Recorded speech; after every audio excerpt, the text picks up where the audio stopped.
ಯಾವುದೇ ರೀತಿಯ investment advice ಅಲ್ಲ, ಕೇವಲ education purpose only. What is swing trading? ಅದಕ್ಕಿಂತ ಮೊದಲು ಟ್ರೇಡಿಂಗ್ ಹೇಳಿದರೆ ಯಾವುದೇ ಒಂದು ಸ್ಟಾಕನ್ನು ಬೈ ಮಾಡೋದು ಮತ್ತು ಸೆಲ್ ಮಾಡೋದು, ಇದನ್ನು ಟ್ರೇಡಿಂಗ್ ಅಂತ ಕರೀತೇವೆ.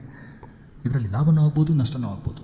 So what is swing trading ಹೇಳಿದರೆ ಆ ಟ್ರೇಡಿಂಗ್ನಲ್ಲೇ ಒಂದು ಟೈಪ್, ಯಾವುದೇ ಸ್ಟಾಕ್ ಸ್ಟ್ರೇಟ್ ಲೈನಲ್ಲಿ ಮೇಲೆ ಹೋಗಲ್ಲ ಅಥವಾ ಸ್ಟ್ರೇಟ್ ಲೈನಲ್ಲಿ ಕೆಳಗಡೆ ಬರಲ್ಲ. ಸೊ ಅದು ಜಿಗ್ಜ್ಯಾಗ್ ಪ್ಯಾಟರ್ನಲ್ಲಿ ಮೇಲೆ ಕೆಳಗಡೆ ಹೋಗ್ತಾ ಇರ್ತದೆ, ಅಥವಾ ಅಲ್ಲಿ ವೇವ್ಸ್ ಪ್ಯಾಟರ್ನ್ ಅಂತ ಹೇಳ್ಬೋದು.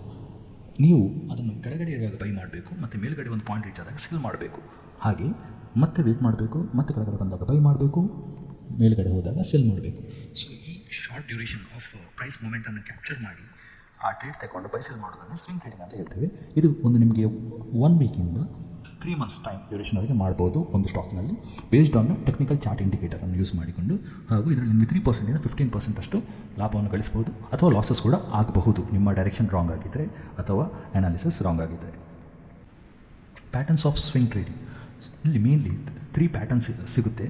ಫಸ್ಟನ್ನು ನೋಡಿದ್ರೆ ಈಗ ಒಂದು ಸ್ಟಾಕ್ ಅಪ್ವರ್ಡ್ ಡೈರೆಕ್ಷನಲ್ಲಿದೆ, ಅಂದರೆ ಮೇಲಕ್ಕೆ ಹೋಗ್ತಾ ಇದೆ.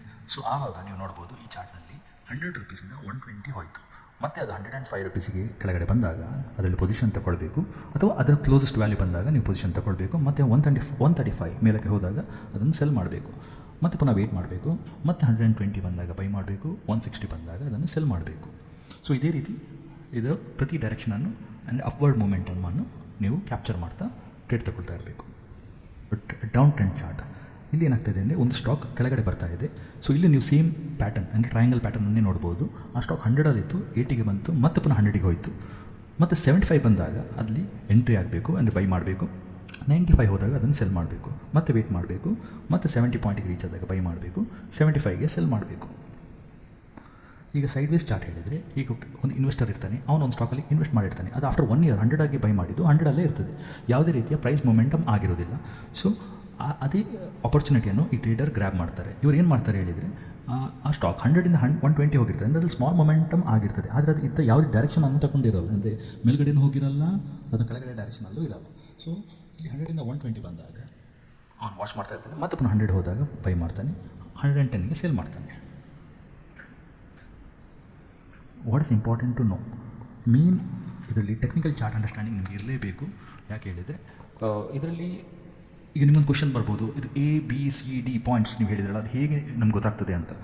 ಅದು ಗೊತ್ತಾಗಬೇಕಾದ್ರೆ ನೀವು ಟೆಕ್ನಿಕಲ್ ಚಾರ್ಟನ್ನು ಹಾಕಲೇಬೇಕು. ಅಂದರೆ ಫಾರ್ ಎಕ್ಸಾಂಪಲ್ ನಾವು ನೋಡಿದ್ದೆಲ್ಲ triangle pattern. So mainly triangle pattern ಅಂತ ಇದೆ, ಅಥವಾ ಕಪ್ ಆ್ಯಂಡ್ ಹ್ಯಾಂಡಲ್ ಪ್ಯಾಟರ್ನ್ ಅಂತ ಇದೆ. ಆ ಥರ ಪ್ಯಾಟರ್ನನ್ನು ನಾವು ಫಸ್ಟ್ ಐಡೆಂಟಿಫೈ ಮಾಡಬೇಕು, ಮತ್ತು ಅದಕ್ಕೆ ಇಂಡಿಕೇಟರ್ ಹಾಕಬೇಕು. ಈ ಇಂಡಿಕೇಟರ್ ನಮ್ಗೆ ಹೇಳ್ತದೆ ಯಾವ ಪ್ರೈಸ್ ಪಾಯಿಂಟ್ವರೆಗೆ ಅದು ಹೋಗ್ತದೆ ಅಂತ. ಫಾರ್ ಎಕ್ಸಾಂಪಲ್ RSI ಇಂಡಿಕೇಟರ್ ಅಂತ ಇದೆ, MACD ಅಂತ ಇದೆ, ಅಥವಾ ಬೊಲಿಂಜರ್ ಬ್ಯಾಂಡ್ ಅಥವಾ ಫಿಬೊನಾಚಿ ರಿಟ್ರೇಸ್ಮೆಂಟ್. ಸೊ ಇದೆಲ್ಲವೂ ನಮಗೆ ಒಂದು ಡೈರೆಕ್ಷನ್ ಕೊಡ್ತದೆ, ಇದು ಈ ಪ್ರೈಸ್ನವರೆಗೆ ಹೋಗ್ಬೋದು, ಅಲ್ಲಿಂದ ನೀವು ಎಕ್ಸಿಟ್ ಆಗಬೇಕು, ಮತ್ತು ಪುನಃ ಕೆಳಗಡೆ ಎಂಟ್ರಿ ಈ ಪ್ರೈಸಲ್ಲಿ ಮಾಡಬೇಕು ಅಂತ. ಸೊ ಇದು 100% ಕರೆಕ್ಟ್ ಆಗಿರುವ ಚಾನ್ಸಸ್ ಇರೋದಿಲ್ಲ. ಇದರಲ್ಲಿ ಲಾಸಸ್ಸು ಆಗ್ಬೋದು. ನಿಮ್ಮ ಡೈರೆಕ್ಷನ್ ಅದು ನಿಮ್ಮ ದಿಕ್ಕು ವಿರುದ್ಧವಾಗಿ ಹೋದರೆ ನೀವು ಅದರಿಂದ ಎಕ್ಸಿಟ್ ಆಗಬೇಕು. So better to use stop loss. ಮತ್ತು ಸ್ಮಾಲ್ ಕ್ಯಾಪ್ ಫಂಡಲ್ಲಿ ನೀವು ಇದರ ಟ್ರೇಡ್ ತಗೊಳ್ಬಾರ್ದು. ಹಾಗೂ ಕೆಲವು ಮಿಡ್ ಕ್ಯಾಪ್ ಫಂಡಲ್ಲೂ ಕೂಡ ಇಲ್ಲಿಕ್ವಿಡಿಟಿ ಇರ್ತದೆ, ಅಂದರೆ ಅಲ್ಲಿ ಬಯಸ್ ಮತ್ತು ಸೆಲ್ಲರ್ಸ್ ತುಂಬ ಕಡಿಮೆ ಇರ್ತದೆ, ಅಂಥ ಸ್ಟಾಕ್ಸನ್ನು ನೀವು ಅವಾಯ್ಡ್ ಮಾಡಬೇಕು. Do not trade on upcoming events. ನಿಮ್ಗೆ ಯಾವ ಗೊತ್ತಿರುತ್ತೆ, for example budget upcoming event ಇದೆ, ಅಥವಾ ಕಂಪನಿ ಆ್ಯನ್ಯುವಲ್ ರಿಪೋರ್ಟ್ ಅಥವಾ ಕ್ವಾರ್ಟರ್ಲಿ ರಿಪೋರ್ಟ್ ಬರ್ತಾ ಇದೆ, ಅಥವಾ ಟ್ಯಾರಿಫ್ ವಾರ್ ಶುರುವಾಗಿದೆ. ಈ ಥರ ಅಪ್ಕಮಿಂಗ್ ಇವೆಂಟ್ ಇದ್ದಾಗ ನೀವು ಟ್ರೇಡ್ ತಗೊಳ್ಬಾರ್ದು. ಯಾಕೆ ಅವ್ರು ತಗೊಳ್ಳುವ ಡಿಸಿಷನಿಂದ ಈ ಕಂಪನಿ ಫಂಡಮೆಂಟಲ್ಸ್ ಕಂಪ್ಲೀಟಾಗಿ ಚೇಂಜ್ ಆಗ್ಬೋದು, ಅಥವಾ ಅವ್ರ ಫ್ಯೂಚರ್ ಬಿಸ್ನೆಸ್ ಕಂಪ್ಲೀಟಾಗಿ ಚೇಂಜ್ ಆಗ್ಬೋದು, ಹಾಗೂ ನಿಮ್ಮ ಈ ಟೆಕ್ನಿಕಲ್ ಇಂಡಿಕೇಟರ್ ವರ್ಕ್ ಆಗದೆ ಇರಬಹುದು. ತಗೊಳ್ಳೋ ಮೊದಲು ನಿಮ್ಗೆ ಗೊತ್ತಿರಬೇಕು ಇದರಲ್ಲಿ ನೀವು ಎಷ್ಟು ಕ್ಯಾಪಿಟಲ್ ಹಾಕ್ತೀರಾ ಅಂತ. ಅಂದರೆ ನೀವು ನಿಮ್ಮ ಟೋಟಲ್ ಕ್ಯಾಪಿಟಲ್ನ 1% ಅಥವಾ 2% ಈ ಸ್ಟ್ರಾಟಜಿಗೆ ಯೂಸ್ ಮಾಡ್ತೀರಾ, ಅಂದರೆ ಈ ಟ್ರೇಡ್ ತಗೊಳ್ಳಿಕ್ಕೆ. ಹಾಗೆ ಅದರಲ್ಲಿ ಆ ಟೆಕ್ನಿಕಲ್ ಚಾರ್ಟ್ ಪ್ಯಾಟರ್ನನ್ನು ಯೂಸ್ ಮಾಡಿ ಎಷ್ಟು ರಿವಾರ್ಡ್ ತೋರಿಸ್ತಾ ಇದೆ, ಹಾಗೂ ಇದರಲ್ಲಿ ಎಷ್ಟು ರಿಸ್ಕ್ ಇದೆ ಅಂತ. ಮತ್ತು ಅದಕ್ಕೆ ಬೇಕಾದಾಗೆ ನೀವು ಸ್ಟಾಪ್ ಲಾಸನ್ನು ಯೂಸ್ ಮಾಡಬೇಕಾಗ್ತದೆ. ಫಂಡಮೆಂಟಲ್ಸ್ ಇದು ಅಷ್ಟು ಇಂಪಾರ್ಟೆಂಟ್ ಅಲ್ಲ, ಆದರೂ ನೀವು ಒಂದು ಪೊಸಿಷನ್ ತಗೊಳ್ಳೋ ಮುಂಚೆ ಆ ಕಂಪನಿ ಬಗ್ಗೆ ರಿಸರ್ಚ್ ಮಾಡಿದಾಗ ಇದನ್ನು ನೋಡಿ. ಯಾಕೆಂದರೆ ಯಾವುದೇ ಕೆಲವು ಸ್ಟಾಕ್ಸಲ್ಲಿ, ಎಸ್ಪೆಷಲಿ ಮಿಡ್ ಕ್ಯಾಪಲ್ಲಿ ತುಂಬ ಪಂಪಿಂಗ್ ಆಗಿರ್ತದೆ, ಅದು ತುಂಬ ಓವರ್ ವ್ಯಾಲ್ಯೂಡ್ ಆಗಿರ್ತದೆ. ಸೊ ಇನ್ ಕೇಸ್ ನಿಮ್ಮದು ಅನಾಲಿಟಿಕ್ಸ್ ಆ್ಯಂಡ್ ಅನಾಲಿಸಿಸ್ ಏನಾದರೂ ರಾಂಗ್ ಆಗಿ ನಿಮ್ಮ ಡೈರೆಕ್ಷನ್ ರಾಂಗ್ ಆದರೆ ನಿಮಗೆ ಒಂದು ದಿನದಲ್ಲಿ 10 to 20% ಡ್ರಾಪ್ ಆಗುವ ಅಥವಾ ಲಾಸಸ್ ಆಗುವ ಚಾನ್ಸಸ್ ಇದೆ. So better to check company fundamentals also. Who can do swing trading? ಯಾರು ಇದನ್ನು ಮಾಡಬಹುದು? ಬೇಸಿಕ್ ಮಾರ್ಕೆಟ್ ನಾಲೆಜ್ ಇರುವವರು, ಹಾಗೂ ರೆಗ್ಯುಲರ್ ಆಗಿ ನ್ಯೂಸ್ ಫಾಲೋ ಮಾಡ್ತಾ ಇರುವವರು.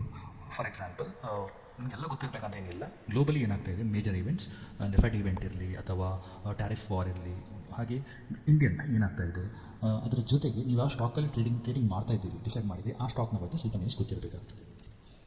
ಅಂದರೆ ಏನಾದರೂ ನೆಕ್ಸ್ಟ್ ರಿಸಲ್ಟ್ಸ್ ಇದೆ ಅಂತ. 96 ಬಿಸಿ ಎಂಪ್ಲಾಯೀಸ್. ಸೊ ಕೆಲವರಿಗೆ ತಮ್ಮ ವರ್ಕಲ್ಲಿ ತುಂಬ ಬ್ಯುಸಿ ಇರ್ತಾರೆ, ಅಂಥವರಿಗೆ ಟ್ರೇಡಿಂಗ್ ಮಾಡಲಿಕ್ಕಾಗಲ್ಲ. ಸೊ ಅವ್ರು ಏನು ಮಾಡ್ಬೋದು ಹೇಳಿದರೆ ಇದು ಬೆಸ್ಟ್ ಸೂಟೆಡ್ ಸ್ವಿಂಗ್ ಟ್ರೇಡಿಂಗ್ ಅವರಿಗೆ. ಅವರು ತಮ್ಮ ಬಿಡುವಿನ ಸಮಯ ಅಂದರೆ ಆಫ್ಟರ್ ವರ್ಕಿಂಗ್ ಅವರ್ಸ್ 1 ಅವರ್ ಇದರ ಬಗ್ಗೆ ರಿಸರ್ಚ್ ಮಾಡಿಕೊಂಡು ವಾಚ್ ಲಿಸ್ಟ್ ಮಾಡಿಕೊಂಡು ಈ ಸ್ಟಾಕ್ಸಲ್ಲಿ ಈ ಚಾರ್ಟ್ ಪ್ಯಾಟರ್ನ್ ಪ್ರಕಾರ ಎಂಟ್ರಿ ಮಾಡ್ಬೋದು ಅಂತ ಮಾಡಿಟ್ಟು ಒಂದು ಟ್ರೇಡ್ ತಗೊಂಡು ಮತ್ತು ಅದನ್ನು ಎವ್ರಿ ಆಫ್ಟರ್ ವರ್ಕಿಂಗ್ ಅವರ್ಸ್ ಅದನ್ನು ಜಸ್ಟ್ ವಾಚ್ ಮಾಡಿ ಟ್ರ್ಯಾಕ್ ಮಾಡ್ತಾ ಇರಬಹುದು. ಮತ್ತು ಕಂಫರ್ಟೇಬಲ್ ವಿತ್ ಸಮ್ ರಿಸ್ಕ್, ಯಾವುದೇ ರಿವಾರ್ಡ್ ವಿದೌಟ್ ರಿಸ್ಕ್ ಸಿಕ್ಕಲ್ಲ. ಸೊ ಇದರಲ್ಲೂ ರಿಸ್ಕ್ ಇದೆ, ಹಾಗೆ ಆ ರಿಸ್ಕ್ನ ಬಗ್ಗೆ ನಿಮಗೆ ಕಂಪ್ಲೀಟಾಗಿ ಗೊತ್ತಿರಬೇಕು, ಹಾಗೂ ಅದಕ್ಕೆ ತಕ್ಕ ಸ್ಟಾಪ್ ಲಾಸನ್ನು ನೀವು ಹಾಕಿರಬೇಕು ನೀವು ಬಿಗಿನರ್ ಆದರೆ. ಮೇಯ್ನ್ಲಿ ಇಷ್ಟೆಲ್ಲ ಗೊತ್ತಿದ್ದು ಕ್ಯಾಪಿಟಲ್ ಇಲ್ಲ ಅಂದರೆ ನಿಮಗೆ ಟ್ರೇಡ್ ಮಾಡಲಿಕ್ಕಾಗಲ್ಲ. ಸೊ ಕ್ಯಾಪಿಟಲ್ ತುಂಬ ಅಗತ್ಯ, ಅದು ಎಷ್ಟು ಬೇಕೋ ಅಷ್ಟನ್ನು ನೀವು ಯೂಸ್ ಮಾಡಬೇಕಾಗ್ತದೆ. ಆದರೆ ಎಲ್ಲ ಕ್ಯಾಪಿಟಲನ್ನು ಒಂದೇ ಟ್ರೇಡಿಗೆ ಯೂಸ್ ಮಾಡಬೇಡಿ, ಇಟ್ ಈಸ್ ಹೈಲಿ ರಿಸ್ಕಿ.